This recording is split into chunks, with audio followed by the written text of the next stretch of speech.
Hello दोस्तों, wealth इतने channel पे आप सभी का स्वागत है। आज के इस वीडियो में हम हैप्पीएस्ट माइंड्स के रिजल्ट्स देखने वाले हैं। हैप्पीएस्ट माइंड्स एक सॉफ्टवेयर कंपनी है, जैसा आपको सबको पता ही होगा। हम उसके कंसोलिडेटेड रिजल्ट्स देखने वाले हैं।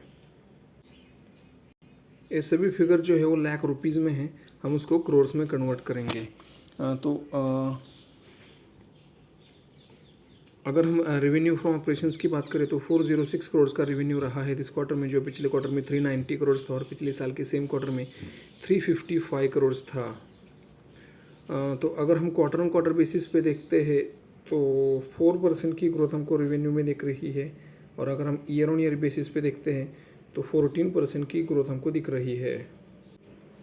अगर हम एक्सपेंसेस की बात करें तो 349 करोड़ के एक्सपेंसेस रहे हैं दिस क्वार्टर में, जो पिछले क्वार्टर में 325 करोड़ थे और पिछले साल के सेम क्वार्टर में 279 करोड़ थे। अगर हम क्वार्टर ऑन क्वार्टर बेसिस पे देखते हैं तो 7% की ग्रोथ एक्सपेंसेस में दिख रही है। अगर आप ईयर ऑन ईयर बेसिस पे देखते हैं तो 25% की ग्रोथ है। अगर हम नेट प्रॉफिट की बात करते हैं तो 58 करोड़ का नेट प्रॉफिट रहा है दिस क्वार्टर में। 58.4 करोड़ का नेट प्रॉफिट रहा है, जो पिछले क्वार्टर में 58.3 करोड़ था और पिछले साल के सेम क्वार्टर में 59.4 करोड़ था। कंपनी ने वीक रिजल्ट्स पोस्ट किए हैं, ऐसा मुझे लग रहा है, क्योंकि बाकी सभी कंपनी जो है वो एटलीस्ट सिंगल डिजिट्स में ग्रोथ दिखाई रही है, लेकिन यहाँ पे डी ग्रोथ दिख रही है।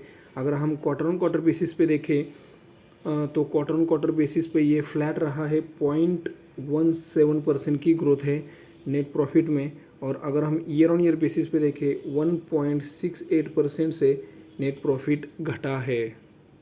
अगर हम ईपीएस देखें तो 4.15 का जो ईपीएस था वो घट के 3.92 का ईपीएस रहा है दिस क्वार्टर में। मुझे तो ये रिजल्ट्स वीक लग रहे हैं। आपको ये रिजल्ट्स कैसे लगते हैं आप मुझे कमेंट सेक्शन में ज़रूर बताइए। और आगे अभी तक आपने चैनल को सब्सक्राइब नहीं किया है तो चैनल को सब्सक्राइब करना मत भूलिए। जय हिंद।